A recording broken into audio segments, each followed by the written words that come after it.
사람들은 자기가 좋아하는 일, 하고 싶은 일을 할 때는 시간이 빨리 가지만 자기가 정말 하기 싫은 일, 고통스러운 일들은 시간이 잘 안 가는 것을 보게 됩니다. 예를 들어서 누구에게 좀 도와달라고 이렇게 했는데 빨리 도와주면 괜찮지만 빨리 도와주지 않고 시간이 지체가 되면은 굉장히 마음이 불안해지게 됩니다. 또 병원 응급실에 갔는데 바로 이렇게 치료를 해주고 처치를 해주면 괜찮지만 환자를 몇 시간씩 의자에 앉혀놓거나 침대에 눕혀놓고 아무것도 해주지 않으면은 시간이 굉장히 길게 느껴지게 될 것입니다. 특히 우리 한국 사람들은 이 빨리빨리를 좋아합니다. 그래서 음식점에 가도 앉자마자 바로 음식이 나오는 그 음식점이 최고로 좋은 음식이고, 아무리 좋은 요리를 하더라도 한 2시간, 3시간 걸리면 막 입이 나오고 욕이 나오고 저주가 나오는 것을 볼 수가 있습니다. 근데 우리의 신앙도 빨리빨리 신앙입니다. 기도하고 하나님 빨리 응답해 주셔야 교회 다닐 맛이 나지, 기도했는데 하나님께서 빨리 응답해 주지 않고 자꾸 질질 끌고 이러면은 막 속이 부글부글 끓으면서 교회를 다녀야 될지 말아야 될지, 봉사를 해야 될지 말아야 될지 의심이 생기게 되는 것입니다. 아마 우리 성도님들 중에서 몸이 아파서 병원에 이렇게 응급실에 갔는데 빨리 치료해 주지 않고 주사도 놔주지도 않고 오래오래 앉혀 놓는다면 아마 그 시간이 굉장히 길게 느껴지게 될 것입니다. 오늘 본문 말씀은 시편 129편과 130편인데 공통된 특징이 있습니다. 그 공통된 특징이 무엇인가 하면 이 사람들이 굉장히 오랜 시간 하나님을 기다렸고 고통을 받았다는 사실입니다. 이 사람들은 하나님의 도움을 받기까지 너무나도 시간이 오래 걸렸다고 말하고 있습니다. 그런데 일단 하나님의 도움이 한번 딱 나타나기 시작하니까 모든 일이 일사천리로 막 해결이 되면서 그 불가능한 것처럼 생각되었던 일들이 그냥 순간 착착착착 해결되는데, 그들이 그 하나님의 그 도우심이 나타날 때까지가 너무 오랜 시간이 걸렸다고 말씀하고 있습니다. 이 사람들은 어떤 다른 사람으로부터 아주 심한 학대를 받기도 하고 또 깊은 구덩이에 빠져가지고 나올 수도 없는 이런 형편에 있었는데, 그들은 자오간 끝까지 하나님을 바라보았고 하나님을 기다렸고 부르짖었더니 결국은 하나님의 도움이 나타나는데, 하나님의 도움이 나타나고 나니까 굉장히 일이 빨리 진행이 되는 것입니다. 근데 도움이 나타나기까지가 너무너무 오랜 세월이 걸렸다고 말씀하고 있습니다. 이들이 지금 성전을 향하여 올라가면서 이 노래를 부르고 있다고 하는 것은 그들의 모든 병이 다 치료가 되었고 어려움이 다 해결되었다는 것을 의미하는 것입니다. 오늘 우리가 깨달아야 될 것이 무엇인가 하면, 우리가 그 건강하고 우리가 자유롭고 우리가 시간이 있을 때 왜 그렇게 이 하나님을 소중하게 생각하지 못했을까 하는 것입니다. 우리가 평소에 하나님의 도움을 빨리 받을 수 있는 그런 방법을 우리가 미리 확보를 해 놓았더라면 우리가 시험 당했을 때 금방금방 빨리빨리 응답을 받을 수 있었을 텐데, 하나님과 한번 멀어지고 난 뒤에 또 신앙의 열정이 한번 식은 뒤에는 하나님의 그 응답 받는데도 시간이 굉장히 오래 걸리더라는 것입니다. 그러니까 우리가 평소에 계속 신앙이 뜨겁고 우리가 하나님을 가까이 하면은 우리 하나님과 이 핫라인이 형성이 되기 때문에 금방금방 하나님의 도우심을 받을 수가 있는데, 이미 신앙이 식어버리고 하나님과 관계가 멀어지고 난 뒤에는 응답을 받는데도 시간이 아주 오래 걸리더라고 말씀하고 있습니다. 그래서 시편 129편과 130편에 나오는 이 성도들의 그 노래의 공통적인 특징이 무엇인가 하면, 우리가 평소에 하나님을 놓치지 말아야 된다. 평소에 우리의 신앙이 식어지면 안 된다. 우리 어떤 일이 있어도 하나님을 놓쳐서는 안 된다, 이걸 공통적으로 노래를 하고 있는 것입니다. 오늘 첫 번째로 129편과 130편은 다 똑같이 과거에 그 비참했던 그런 상황들을 설명을 해주고 있습니다. 지금 성전에 올라가고 있는 이 성도들은 과거에 너무나도 끔찍한 고통을 받았던 사람들이었습니다. 지금 이 성도들이 과거에 어떤 형편에 처해 있었는가 하는 것을 이해를 하려면 세 구절을 이해할 필요가 있습니다. 그 첫 번째 구절이 무엇인가 하면 129편 3절 말씀입니다. 밭 가는 자들이 내 등을 갈아 그 고랑을 길게 지었도다, 이렇게 말을 하고 있습니다. 밭을 가는 사람들은 소나 나귀 뒤에 쟁기를 메어가지고 밭을 이렇게 갈게 되는데, 그러면 밭에 긴 고랑이 생기게 됩니다. 근데 여기에 있는 사람들, 밭을 가는 사람들이 이 이스라엘 백성들을 얼마나 미워하고 학대를 했던지 쟁기를 가지고 이스라엘 백성들의 등을 갈았던 것입니다. 그래서 그 등 뒤에 긴 고랑이 생기게 되었다, 이렇게 말씀하고 있습니다. 이걸 보면은 이 사람들이 얼마나 고생을 많이 했는지 알 수 있습니다.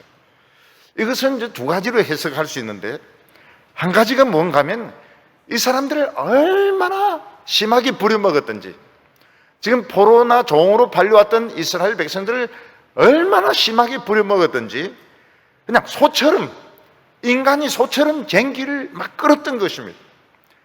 그러니까 하루 종일, 그것도 몇 달씩, 몇 년씩 소처럼 쟁기를 끌다 보니까 등뼈가 다 튀어나오고 등에 이 쟁기 자국이 생기게 되었는데, 그것을 이제 이 사람이 고랑이라고 표현하지 않는가. 밭을 간 게 아니고 내 등을 갈아먹었다, 이런 식으로 이제 말하고 있는 것이 아닌가, 이렇게 짐작할 수 있습니다. 또 하나는 무엇인가 하면 이 이스라엘 백성들을 얼마나 채찍으로 팼던지 등에 이 채찍 자국이 밭고랑처럼, 그러니까 일을 하는데 뒤에서 계속 채찍으로 내리쳐가지고 일을 빨리 해라고 등에 이 채찍 자국이 쭉쭉 생기게 되었는데, 이것은 이제 밭고랑이 생겼다고 말하는 것이 아닌가, 이렇게 짐작을 하게 됩니다. 옛날 미국의 흑인 노예들 그 등을 보면 그 등에 채찍에 맞아가지고 그 채찍으로 살이 찢어져가지고 등에 쭉쭉 이 채찍 자국이 나 있는, 옆으로도 나 있는 것을 볼 수가 있고 세로로 나 있는 것도 볼 수가 있습니다. 그러니까 이 이스라엘 백성들이 종이나 노예로 팔렸는데 그 주인들이 얼마나 심하게 일을 시켰는지 등을 그냥 받친 것처럼 쟁기로 그냥 갈아가지고 온 등에 이들의 그 상처, 쟁기 자국이 남게 되었다고 말하고 있습니다. 막 소처럼 쟁기를 끌고 가는데 뒤에서 채찍으로 막 내려쳐가지고 뒤에 줄이 쭉쭉 생기게 영원한 상처가 이제 남게 되었는데 내 등을 밭으로 갈아먹었다, 이런 식으로 표현을 하고 있는 것입니다. 이것을 보면 이 종으로 팔렸고 노예로 팔렸던 이스라엘 백성들이 얼마나 매를 많이 맞았고 얼마나 심한 노동에 시달렸던지 우리가 짐작할 수 있습니다. 그리고 이들의 형편을 볼 수 있는 두 번째 구절이 130편 1절입니다. 여호와여, 내가 깊은 곳에서 주께 부르짖었나이다, 이렇게 말하고 있습니다. 이 사람이 어떤 형편인지는 모르겠지만 아주 깊은 곳에 갇혀 있습니다. 어떤 깊은 웅덩이일 수도 있고 어떤 깊은 지하 감옥일 수도 있습니다. 그 지하 토굴은 습하고 그리고 춥고 바닥은 완전히 오물투성이 진흙으로 되어 있을 수 있습니다. 그리고 그 사람에게는 아주 조그만 구멍, 아주 조그만 공기구멍만 있는데 그 공기구멍에 빛이 들어오는 것을 통해서 지금이 아침이구나, 지금이 낮이구나, 또 그 구멍에서 빛이 사라지는 것을 통해서 지금 밤이 되었구나 하는 것을 짐작할 뿐이었습니다. 그러니까 이 사람을 찾아오는 사람도 없고 이 사람이 대화를 나눌 수 있는 사람도 없고 이 사람은 어느 누구와도 이야기를 나눌 수 없는 깊은 토굴 속에서 완전히 격리가 되어서 쥐들은 돌아다니고 바퀴벌레 돌아다니는데 쥐 잡아먹고 바퀴벌레 잡아먹으면서 그 깊은 토굴에 갇혀 있는데 거기서 이 사람을 건져줄 수 있는 사람은 전 세계에 한 명도 없었던 것입니다. 그런데 이 사람이 머릿속에 드는 생각이 무엇인가 하면 기도하자, 이런 생각이 듭니다. 왜냐하면 이 사람은 옛날에도 기도를 했고 하나님에 대한 이야기를 많이 들었습니다. 그렇지만 너무나도 깊은 토굴에 지금 갇혀 있기 때문에 하나님이 자기 기도를 들어줄 거라는 그런 가능성, 그런 확신은 없습니다. 그렇지만 이 사람에게는 기도 외에는 대안이 없습니다. 그냥 그 캄캄한 토굴에서 그냥 죽을 때까지 쥐 잡아먹고 바퀴벌레 잡아먹으면서 가만히 있다가 죽든지, 안 그러면 듣든지 안 듣든지 그냥 하나님 이름을 계속 부르면서 기도하든지, 이 사람에게는 딴 대안이 없었던 것입니다. 그러니까 이 사람은 무슨 생각을 했는가 하면 그냥 죽을 때까지 하나님 이름을 불러보자. 그래서 여호와 하나님 나를 구원해 주십시오, 그런 기도를, 이 사람은 밤이나 낮이나 구별이 없습니다. 왜냐하면 기도하는 데는 밤이나 낮이나 차이가 없습니다. 이 사람은 자기가 깨가 있을 때는 계속 하나님의 이름을 부르면서 기도를 했다고 말하고 있습니다. 이런 것을 보면 어렸을 때라든지 청년의 때 교회를 다닌 것이 얼마나 도움이 되는지 모릅니다. 사람들은 어떤 큰 어려움이 생기면 도대체 무엇을 해야 될지 모릅니다. 무엇을 해야 될지 모르고 그냥 우물쭈물하면서 그 중요한 시간을 다 놓치고 마는 것입니다. 근데 교회를 다녀본 적이 있는 사람, 또 신앙을 가지고 있는 사람은 기도를 하게 됩니다. 어떤 사람이 절벽이나 높은 데서 떨어져 가지고 몸이 다 부서졌다고 합시다. 그를 도와줄 수 있는 사람은 아무도 없습니다. 근데 무슨 생각이 납니까? 내가 이런 고통 가운데서도 기도를 하자. 그래서 뭐라고 하나님, 나 여기 살아 있습니다. 아직 나 안 죽었습니다. 하나님, 날 좀 건져주세요. 그러면서 계속 기도를 하게 되는 것입니다. 기도의 내용은 무엇입니까? 똑같습니다. 기도의 내용은, 기도는 화려하게 할 필요가 없습니다. 나 여기 살아 있습니다. 지금 죽으려고 하고 있습니다. 빨리 건져주세요. 그리고 뭐 정신이 흐려지려고 하고 자꾸 잠이 오려고 하고 이러면 안 됩니다. 왜냐하면 가족들이 슬퍼할 거기 때문에, 내가 사랑하는 사람들이 슬퍼하기 때문에 나는 살아야 됩니다. 그래서 마지막 힘이 있을 때까지 기도를 하게 되는 것입니다. 그리고 이 사람의 형편을 알 수 있는 세 번째 구절이 130편 6절 말씀입니다. 파수꾼이 아침을 기다림보다 내 영혼이 주를 기다리나니 참으로 파수꾼이 아침을 기다림보다 더하도다. 사람이 자기가 너무나도 하기 싫은 일을 억지로 하게 되었을 때, 예를 들어서 집을 본다든지 가게를 봐야 된다든지, 하기 싫은 가게를 봐야 된다든지, 아니면 너무너무 아기를 싫어하는데 아기를 봐야 된다든지 이러면은 하루가 너무너무 길게 느껴지게 될 것입니다. 여기 이 사람은 파수꾼이 아침을 기다리는 것보다도 하나님을 기다리는 것이 더 힘들다고 말하고 있습니다. 아마 이 사람도 어쩌면 한국 사람일지 모르겠어요. 빨리빨리 하나님도 빨리빨리 응답을 하셔야 되는데 하나님 빨리빨리 응답을 하지 않으니까 이 사람도 굉장히 초조하고 불안한 것입니다. 또 그렇다 해서 어떤 사람은 성경에 한국 사람 나온다고 설교하시더라, 그렇게 일러주지 마세요. 성질이 한국 사람하고 비슷한 것 같다, 그런 뜻입니다.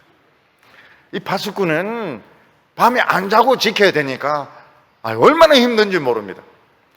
그렇지만 이 파수꾼은 회사나 부대를 한숨도 안 자고 지켜야 됩니다. 밤새도록 지켜야 됩니다.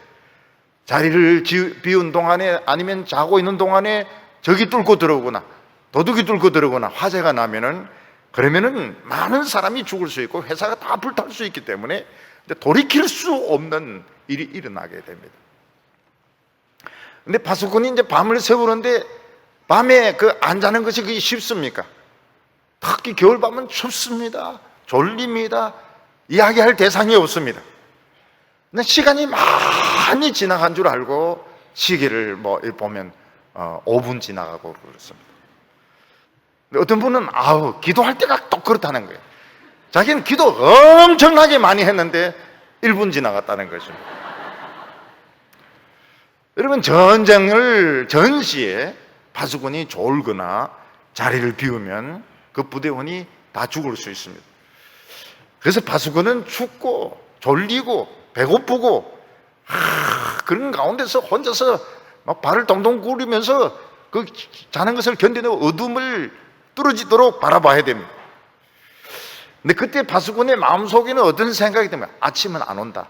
영원히 아침은 안 올 거다. 내가 혼자 이렇게 그냥 서가지고 발을 동동 구르다가 내가 얼어 죽을 거다. 그런 생각이 듭니다. 근데 시간이 얼마나 흘렀는지 모르겠지만 아침은 옵니다. 아침은 하늘이 깜깜했다가 나중에 이제 잉크빛으로 변했다가 좀 더 허연색으로 변했다가 나중에 황금빛 그 하늘이 찾아오게 됩니다. 그때 그 기쁨은 말로 표현할 수가 없습니다. 그동안 춥고 외롭고 정말 힘들었는데, 졸렸는데 이제는 막 찬란한 아침이 와가지고 막 사람들이 막 활동하기 시작하고 자기 이제 들어가서 쉴 수 있으니까 얼마나 좋은지 모릅니다.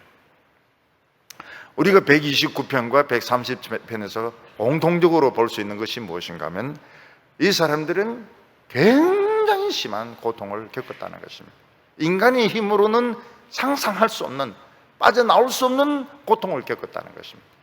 얼마나 학대를 많이 받았든지 사람의 등에다가 쟁기질을 해가지고 농사를 지었고, 얼마나 깊은 곳에 토굴에 갇혔던지 거기는 사람도 찾아오지 않고 어느 누구도 만날 수 없는 그런 캄캄한 곳에서 막 영원처럼 느껴지는 그런 곳에서 그들은 혼자 버림받은 상태에 있었다고 말하고 있습니다. 근데 그들이 하나님을 기다리는데 얼마나 안 오시는지 몰라요. 하나님의 이름을 부르면서, 목이 쉬어라고 하나님의 이름을 부르면서 하나님 도와달라고 막 기도를 하는데 하나님이 얼마나 안 도와주시는지 모릅니다. 그런데 결국은 아침이 오고 결국은 하나님이 찾아오시더라는 것입니다. 오늘 두 번째로 이 사람들이 가졌던 작은 믿음이 굉장히 중요했다고 말씀하고 있습니다. 하나님의 백성들은 아무리 신앙이 좋다 하더라도 고질병 같은 것이 있습니다. 그 고질병이 무엇인가 하면 일단 집안에 어려움이 없어지고 생활이 편해지면 하나님이 덜 중요해지게 됩니다. 그리고 세상을 자꾸 가까이 하게 되는데 그게 이스라엘 백성들의 고질병이면서도 오늘 크리스찬들의 고질병입니다. 우리가 아무것도 가진 것이 없을 때는 어차피 사람들의 인정을 받을 필요가 없습니다. 그래서 그때는 오직 교회에서 기도하고 말씀 듣고 벌써 눈빛이 틀립니다. 그 말씀을 듣는데 눈빛이 틀리고 열심히 있습니다. 근데 어려움이 없어져 버렸습니다. 그리고 생활에 여유가 생겼습니다. 그때는 어떤 일이 하나님이 그렇게 간절하게 필요하지가 않아요. 왜냐하면 하나님이 안 도와줘서도 지금 돈이 있기 때문에 하나님이 그렇게 간절하게 필요하지 않습니다. 그리고 세상에 너무 좋은 것이 많고 사람들과 어울리고 사람들의 인정을 받고 돈 버는 것이 얼마나 좋은지를 알게 됩니다. 그때 뭣도 모르고 교회 와서 그렇게 기도하고 매달렸던 것이 정말 얼마나 넓은 수가 없는 짓인지, 얼마나 바보 같은 짓인지. 그래서 마음속에 더 유명해지고 더 높아지고 더 세상을 즐기고 싶은 마음이 막 일어납니다. 그런데 옛날에 그 신앙으로 싹 포장을 하고 있기 때문에 다른 사람들은 몰라요. 근데 자기 속에서는 불붙듯이 세상 욕망이 더 즐기고 싶고 더 놀고 싶고 교회는 와요. 교회는 오고 신앙생활은 합니다. 그렇지만은 벌써 눈빛이 벌써 달라요. 옛날부터 옛날같이 그렇게 간절하고 생생하고 이렇지가 않습니다. 그냥 뭐 한번 설교 한번 해보세요. 설교 한번 해보시고, 할 수 있으면 그냥 짧게 해주시고, 짧게 해주시고, 잘해주시고, 그리고 기도도 그냥 너무 소리 지르지 말고 그냥 간단하게 그냥 형식적으로. 근데 이렇게 자꾸 변하게 됩니다. 그래서 설교를 굉장히 짧게 하면 너무 좋아합니다. 할렐루야, 아멘 할렐루야, 은혜 받았다, 그렇게 하게 됩니다. 이게 고질병입니다. 고질병. 근데 설교를 2시간 했다 그러면 저주가 나옵니다. 목사님 이렇게 저놈 새끼는 저거는 인간도 아니라고 저주가 나와요. 이거 어쩔 수가 없어요. 설교 듣기 싫어요. 이건 뭐과 같은가 하면 살찐 양 한 마리가 자기가 최고인 줄 알고 스스로 도취되어서 들판을 투스텝을 밟으면서 돌아다니는 것 같습니다. 자기가 성공해가지고, 자기가 양이 얼마나 잘생겼습니까? 얼마나 잘생겼고 살도 찌고 털도 많고.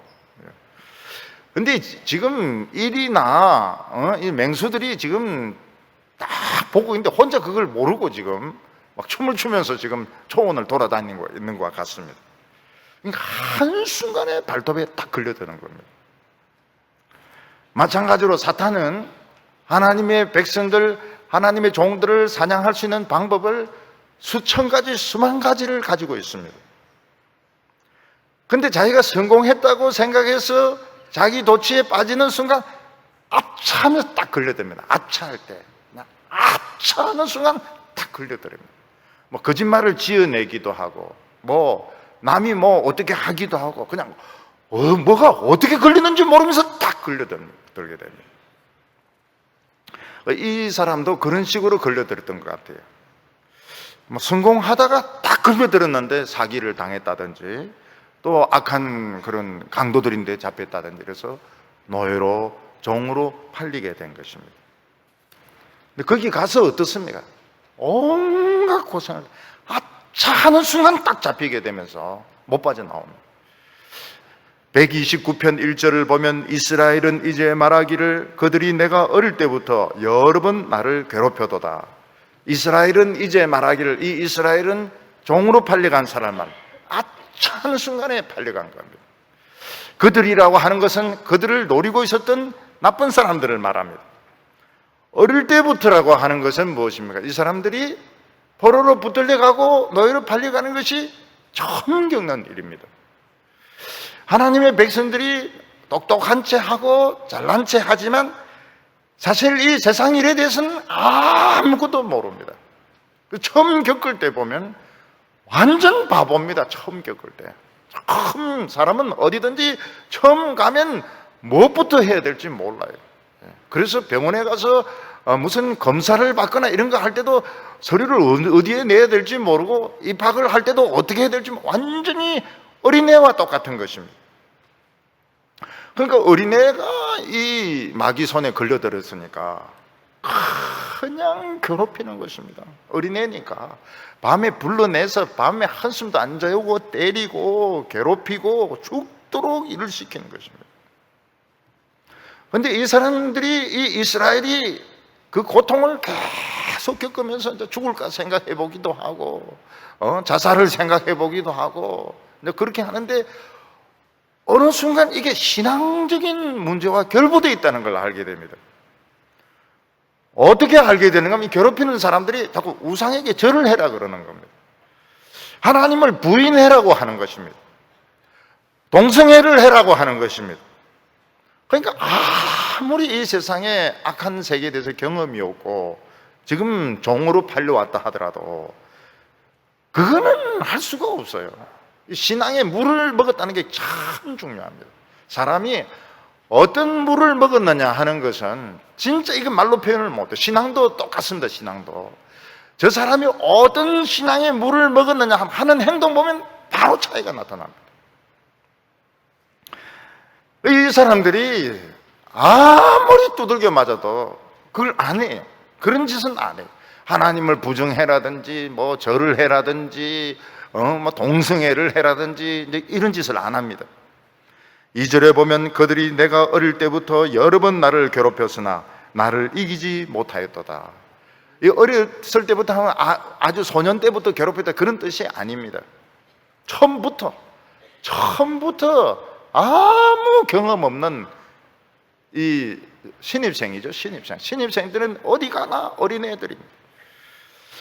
그런데 생각을 해보니까 이게 종교적인 냄새가 난다는 거예요. 우상인데 절해라 하고 동성애를 해라 그러고 예수를 부인을 해라 그러고 그렇게 하니까 절대 그건 못하는 것입니다. 그래서 악한 자들이 나를 이기지 못한 나이다. 어릴 때부터 여러 번 나를 괴롭혔으나 나를 이기지 못하였나이다. 어떤 영화를 보면 그 이제 미국 사관학교에서 군대에서 훈련을 받는데 한 명이 그 모차르트 노래를 부릅니다. 그러니까 그 훈련시키는 그 훈련 교관이 모차르트는 멍청이다, 모차르트는 멍청이다 그걸 외우게 합니다.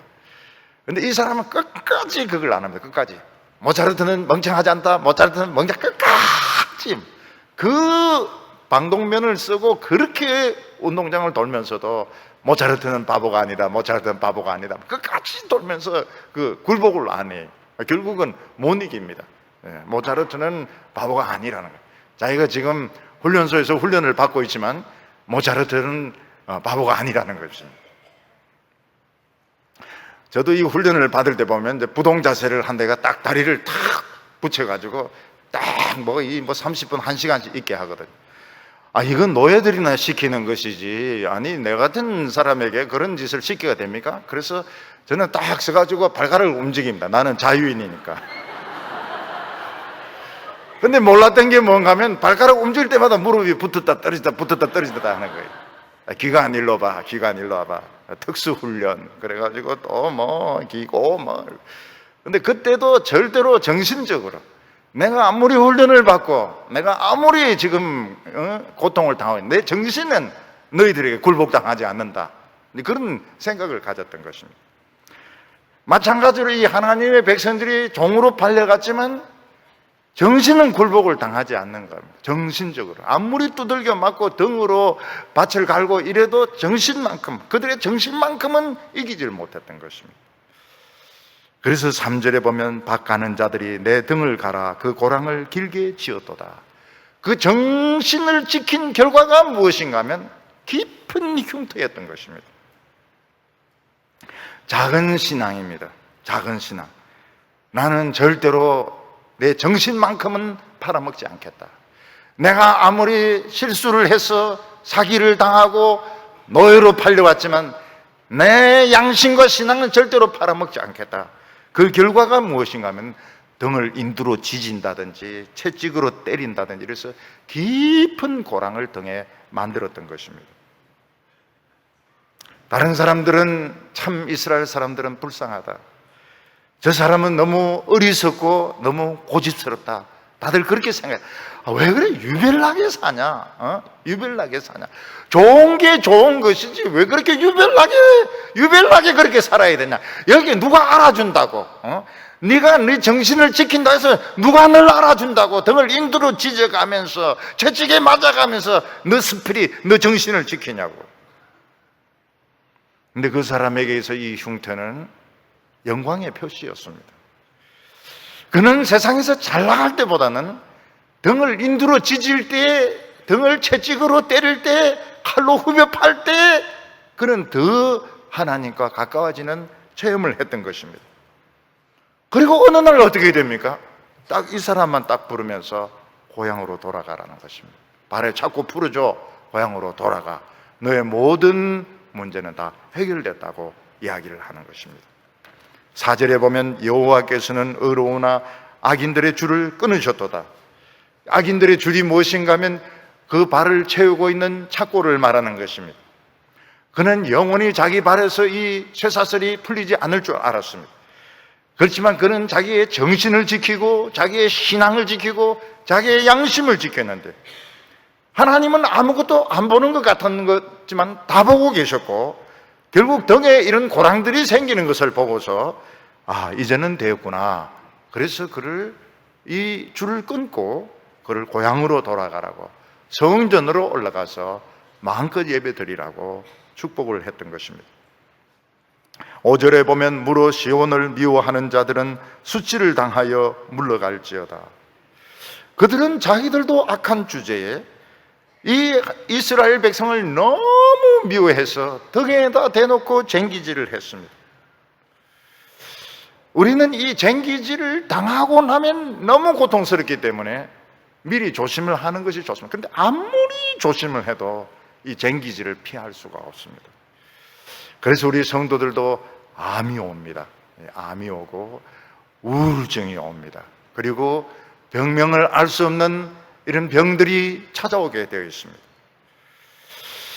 어쩔 수가 없어요. 아무리 조심을 해도 우리에게 병이 찾아옵니다. 그렇지만은 우리는 항상 하나님을 목표로 해야 돼요. 하나님의 백성들은 무엇이 중요합니까? 정신이 중요합니다. 스피릿, 정신이 중요하지. 놀고 먹고 사람들과 재미있게 지내고 이거는 우리의 본질이 아닌 것입니다. 이 악한 자들을 하나님이 어떻게 평가하고 있습니까? 6절에 그들은 지붕의 풀과 같을지어다. 그것은 자라기 전에 마르는 것이라. 지붕 위의 풀도 자랍니다. 그렇지만은 그 흙이 없기 때문에 조금 자라다가 다 말라버립니다. 예수님의 비유에 하면 돌짝밭에 뿌려진 씨와 같습니다. 요즘으로 치면은 건축 폐기물 위에 뿌려진 씨와 같습니다. 조금은 자라지만 결국은 다 말라서 죽습니다. 7절에 이런 것은 베는 자의 손과 묶는 자의 품에 차지 아니하느니라. 풀 베는 사람이 풀이 잡혀야 이 베이는데 너무 풀이 짧아가지고 베이질 않는 겁니다. 풀 베는 사람들이 벨 수도 없어요. 그리고 벤 것을 단으로 묶으려고 어느 정도 길이가 돼야 단으로 묶는데 이 길이가 안 되는 것입니다. 무슨 뜻입니까? 하나님의 백성을 대적하고 하나님의 백성을 괴롭히는 사람들이 하나님 앞에서 별 것도 아니라는 거예요. 아무것도 아니면서 그렇게 그들을 괴롭혔다는 것입니다. 아무것도 아닌 것들이. 풀을 베려고 하면 손에 잡혀야 되는데 잡히지도 않아요. 단으로 묶으려고 하니까 묶어지지도 않아요. 그런 것들이, 아무것도 아닌 것들이 잘난 줄 알고 하나님의 백성을 그렇게 괴롭혔던 것입니다. 그래서 우리 성도들은 두려워할 필요가 없습니다. 그래서 또 말을 하면 안 돼요. 아무것도 아닌 것들이 이렇게 하면 또 밉다고 해서 더 미친 놈들이 더 펄펄 뛰기 때문에 입은 좀 상감, 속으로 그렇게 생각하면 아무것도 아닌 것들이 말이에요. 단으로 묶을 수도 없는 것들이 그냥 낫질도 안 되는 것들이 말이에요. 촌에서 안 커가지고 낫질이 뭔지도 모르지. 낫질도 안 되는 것들이 막 그냥 단으로 묶을 수도 없는 것들이 그냥 까불고 있다고 말이죠.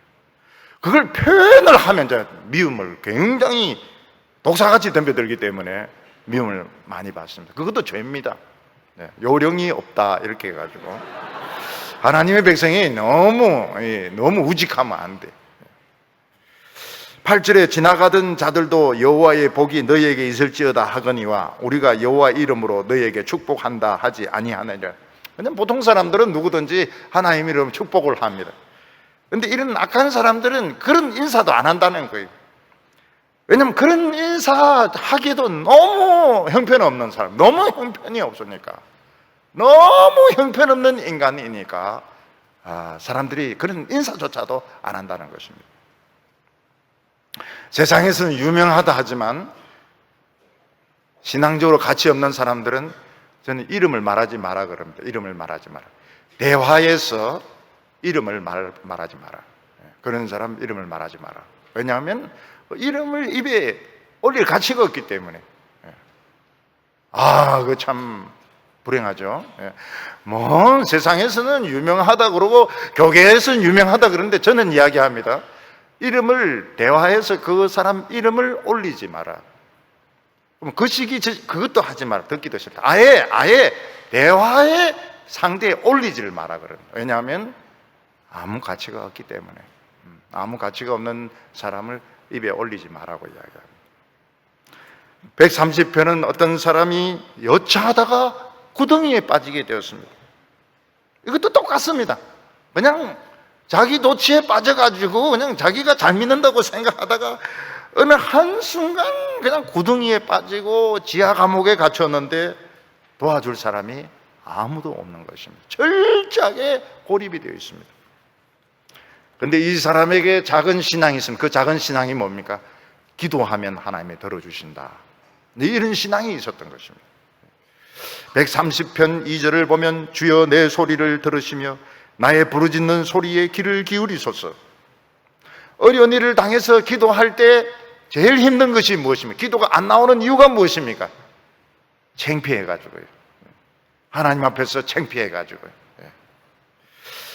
뭔가 하면은 잘 나갈 때는 기도 안 하다가 어려운 일 당해가지고 딱 기도하려고 그러면은 마음에 창피한 겁니다. 창피. 그래서 마귀가 귀에 대놓고 이야기합니다. 야, 기도하지 마라. 이럴 때 기도하면 창피하지도 않느냐? 평소에 기도를 많이 해야지. 어려움 당했을 때 수술을 앞두고 사고가 터졌을 때 기도해봐라. 하나님 들어주시는가? 그런 이야기를 합니다. 그래서 좀 미안해. 하나님께 기도하기 좀 미안해가지고 기도를 잘 안 하게 됩니다. 또 우리가 신앙적으로 어떤 결단을 딱 내리면 어떻습니까? 참 좋을 것 같은데 마귀가 귀에 대놓고 이야기합니다. 야, 이래 늙었을 결단해가 뭐하냐? 이런 성경을 읽는다는 결단, 기도한다는 결단, 이러니 10대, 20대 이래야지. 지금 50대, 60대 돼가지고 그런 결단하면 지금 살아있는 시간이 얼마 안 되는데 너무 늦었으니까 그냥 개판으로 살아라. 그게 우리 성도들 이야기라기보다는 제 이야기입니다, 제 이야기. 제가 뭐 결단할 때마다 마귀는 제 귀에 대놓고 너무 늙었다고 이야기하면서. 근데 교인들은 절대로 늙지 않았다고 그래요. 절대로 늙지 않았다고. 하나님은 절대로 늙지 않았다고 그래요. 아직까지 충분히 시간이 있다고. 그래서 지금 언제 기도해도 늦은 거 없어요. 오늘 우리가 기도해도 늦은 거 없고요. 지금 결단해도 늦은 거 없습니다. 그리고 60, 70 돼서 결단하면 늦은 게 없죠. 근데 지금 20살에 결단했다. 지금 20 몇 살인데 결단이 너무 빠른 거 아닐까요? 그런 거 없어요. 굉장히 하나님 좋아하십니다. 굉장히 하나님 좋아하세요. 어떤 청년이 막 이야기를 하는데요. 거의 제 수준에서 이야기하는 거예요. 야, 너는 그 나이에 어떻게 내 수준에서 이야기하냐? 너가 내 나이 되면 공중부양이 되겠네. 이 사람의 작은 믿음이 뭡니까? 한순간 구덩이에 빠진 거예요. 모함에 빠진 거예요. 걸려든 거예요. 걸려들어가지고 이렇게 얽히고 저렇게 얽히고, 우리나라는 지금 딱 걸려들면은 무조건 잡아이어버립니다. 근데 이 사람이 무슨 생각을 합니까? 기도하면 된다. 그래서 계속 기도를 합니다. 근데 기도하면서 무슨 생각이 듭니까? 자기도 사실 죄를 지었어요. 3절에 여호와여 주께서 죄악을 지켜보실진데 주여 누가 서리이까? 하나님은 내 죄를 다 알고 계신데 내가 지금 당연히 당해야 될 지금 벌을 받고 있는 건데 내가 어떻게 구해달라고 기도할 수 있겠습니까? 근데 여기 보면 4절에 사유하심이 주께 있으면 주를 경외하게 하심이니이다. 사유하심이 주께 있다는 것은 하나님은 용서하는 것을 굉장히 좋아하는 겁니다. 하나님의 취미가 무엇입니까? 하나님이 제일 좋아하는 취미가 무엇입니까? 죄인을 용서해 주는 것입니다. 그래서 우리가 무슨 죄든지 하나님 앞에 회개하면 100% 용서해 줘요. 하나님이 제일 좋아하시는 것이 용서해 주는 거기 때문에. 그래서 이 사람이 하나님 앞에서 죄가 생각나도 계속 기도를 하는 거예요. 왜냐하면 하나님의 취미가 용서해 주는 거기 때문에. 하나님은 100% 용서해 주십니다. 그래서 부끄러워할 필요가 없어요. 하나님 앞에서 기도하면서 주저할 필요가 없고 회개하면서 주저할 필요가 없고 하나님 앞에서 부끄러워할 필요가 없어요. 하나님은 100% 무슨 죄든지 하나님의 취미입니다. 용서해 주는 것이 취미이기 때문에 무조건 죄를 이야기하면 다 용서해 주십니다. 오늘 여기 마지막으로 하나님은 반드시 찾아오신다는 것입니다. 어두운 지하 감옥에 갇혀서 절벽에서 떨어져서 지금 맨바닥에 지금 뼈가 부러져서 있는데 사람의 도움을 받을 수 있는 가능성은 없습니다. 그런데 이 사람이 무슨 생각을 합니까? 교회에서 들은 게, 배운 게 생각나요. 기도하면 하나님이 들어주신다는 게 생각이 난 것입니다. 그래서 살려달라고 기도하고, 죄가 생각이 나면 또 회개하고 또 회개하고 또 회개하고, 같은 죄도 회개하고 또 회개하고 20번 100번 회개합니다. 전에 어떤 교인은 어려움을 당하고 나서 그 한 주간 동안 한평생 기도한 것보다 더 많이 기도했다는 것입니다. 그게 무슨 뜻입니까? 한평생 기도를 얼마나 안 했느냐 하는 것도 알 수 있고, 또 그 한순간이 얼마나 다급했는지 하나님 앞에 또 기도하고 또 기도하고, 같은 기도 또 기도하고 또 기도하고. 근데 이 사람은 지금 하나님의 말씀을 기다린다고 했습니다. 5절에 나 곧 내 영혼이 여호와를 기다리며 나는 주의 말씀을 바라는도다. 이 하나님의 말씀을 바라면서 하나님을 기다리는 것이 굉장히 중요합니다. 왜냐하면 이 하나님이 우리를 기다리게 하는 목적이 바로 말씀을 듣게 하는 데 있기 때문입니다. 130편 6절 보면 파수꾼이 아침을 기다림보다 내 영혼이 주를 기다리나니 참으로 파수꾼이 아침을 기다림보다 더하도다. 파수꾼은 지금 잠이 막 쏟아지는데 잠을 떨치고 어둠 속을 그냥 주시하면서 쳐다봐야 됩니다. 언제 적이 쳐들어올지 모르고, 언제 화재가 날지 모르고, 언제 도둑이 들어올지 모르는데, 그러면 끝장이 나기 때문에 그렇습니다. 마찬가지로 우리의 신앙은 빨리빨리 신앙입니다. 오늘 저녁에 기도했는데 계단 내려가면서 응답되면 제일 좋고, 주차장에서 기도되면 응답되면 두 번째로 좋고, 차 타고 가면서 응답되면 이제 세 번째로 좋습니다. 근데 제일 안 좋은 것이 뭡니까? 계단 내려가면서 부부 싸움하고 차에서는 거의 치고받고 그냥 욕하고 그냥 은혜 다 팔아먹는 그런 경우는 이제 최악의 경우죠. 우리는 빨리빨리, 하나님 빨리빨리 응답해야죠. 병은 그냥 빨리 나아야 되고, 돈은 빨리 생겨야 되고, 우리 애는 빨리 진학을 해야 되고, 빨리빨리 해야 되는데, 하나님은 참 파수꾼이 아침을 기다리는 것보다도 더 천천히 오시는데 할딱 미칠 지경인 것입니다. 그래서 우리 마음속에 하나님 응답 안 하셔, 아침은 안 와, 영원히 밤만 계속되는 거야. 나는 이 밤에 그냥 총 들고 왔다 갔다 하면서 얼어 죽을 거야, 이렇게 생각이 되는데 하나님은 반드시 찾아오십니다. 7절에 보면 이스라엘아 여호와를 바랄지어다 여호와께서는 인자하심과 풍성한 속량이 있습니다. 하나님을 바라보라고 말하고 있습니다. 세상을 바라봐야 소용이 없습니다. 사람을 쳐다봐야 소용이 없습니다. 하나님을 바라봐야 됩니다. 하나님은 인자하심이 풍성하십니다. 하나님의 인자하심은 무엇입니까? 죄인을 더 사랑하시고, 고통당하는 사람을 더 사랑하시고, 비참한 사람을 더 사랑하시고, 낮은 계급에 있는 사람을 더 사랑하시는 것입니다. 잘난 사람보다 못난 사람을 더 사랑하시는 것입니다.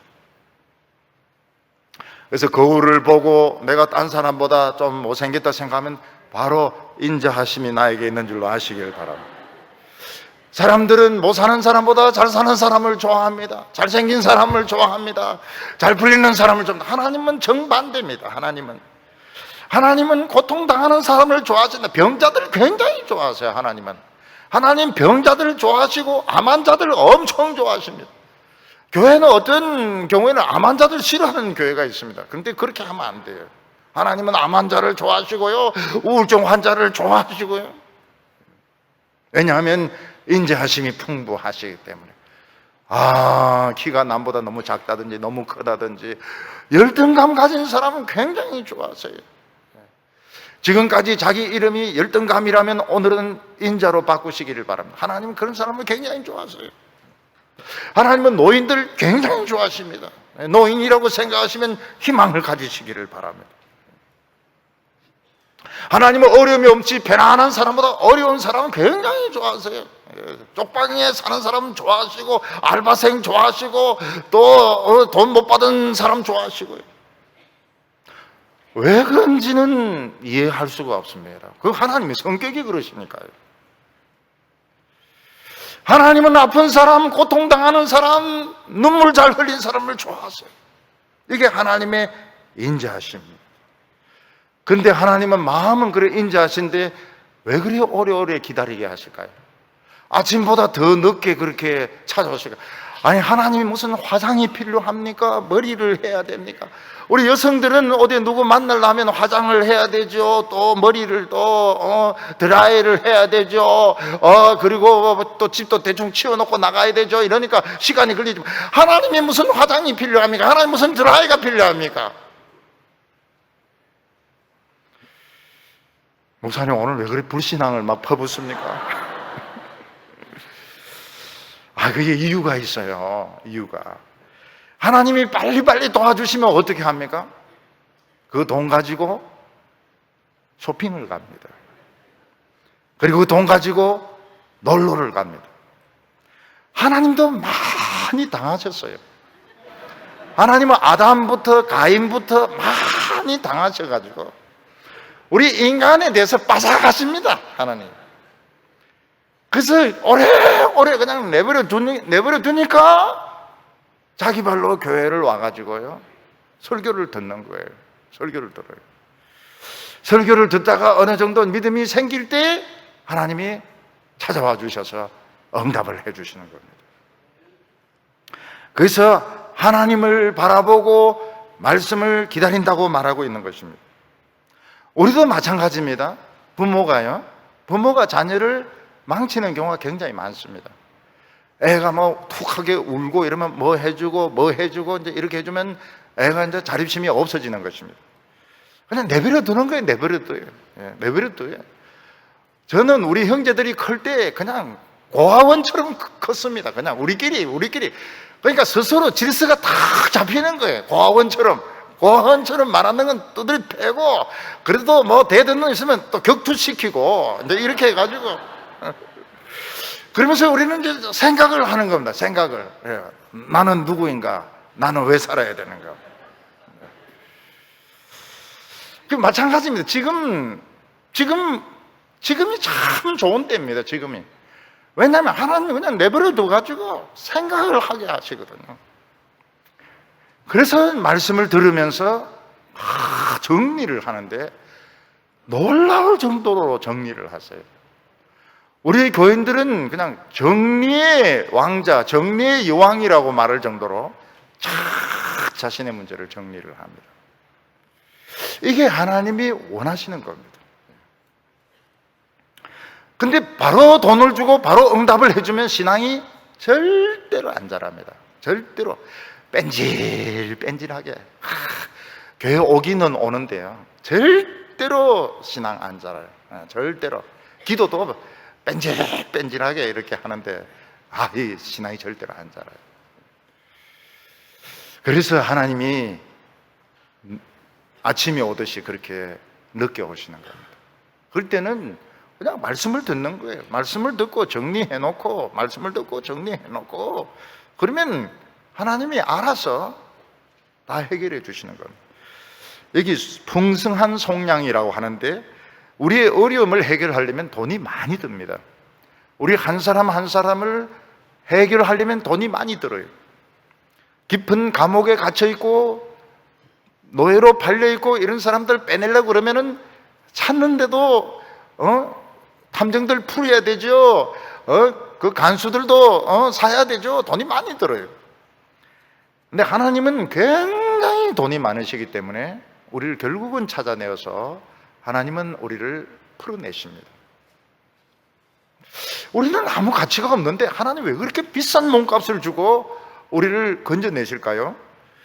고난당하는 성도들은 비쌉니다.